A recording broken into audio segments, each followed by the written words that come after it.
Football বিশ্ব একটু থামুন, নিজের চোখকে বিশ্বাস করতে পারছেন তো? ভালো করে দেখুন ট্রান্সফার মার্কেটের ছবিটা। মাত্র 10 মিলিয়ন ইউরো থেকে এক লাফে 65 মিলিয়ন ইউরো। হ্যান্ড ট্রান্সফার মার্কেটে পারদ এভাবেই ছড়িয়ে দিয়েছেন আর্জেন্টিনার নতুন সেন্সেশন নিকো পাজ। ফুটবল দুনিয়া এখন হাইপ শব্দটা খুব সস্তা, কিন্তু নিকো পাজ যা দেখাচ্ছেন তা স্রেফ হাইপ নয়, একে বলে পিওর ডমিন্যান্স।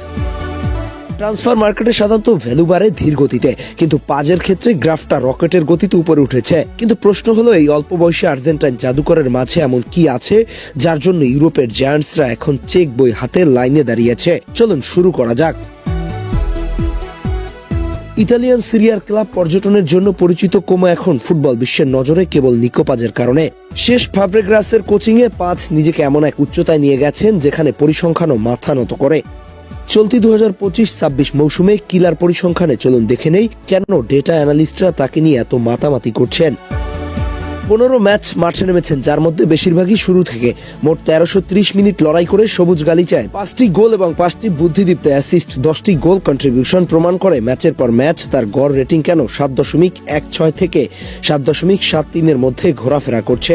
ফুটবল অ্যাপগুলোতে ম্যান অফ দ্য ম্যাচ হওয়াটা এখন তার নিয়মিত অভ্যাসে পরিণত হয়ে গেছে।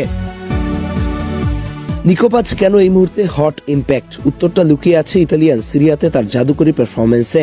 ম্যাজিক্যাল ভিশন ও তার ক্রিয়েটিভ পাসিং যে কোনো জমাট ডিফেন্স ভেঙে চুরমার করার ক্ষমতা রাখে।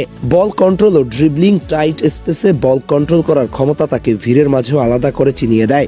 আছে পরিণত গেম রিডিং। বয়স কম হলেও পাজের মধ্যে গেম রিডিং একজন 30 বছর বয়সী অভিজ্ঞ মিডফিল্ডারের মতো। কখন আক্রমণ করতে হবে আর কখন খেলা ধীর করতে হবে, এই শিল্পে তিনি ইতিমধ্যেই পারদর্শী। লিওনেল স্কালোনি ইতিমধ্যেই তাকে আর্জেন্টিনার জাতীয় দলের ভবিষ্যৎ হিসেবে চিহ্নিত করেছেন। Real Madrid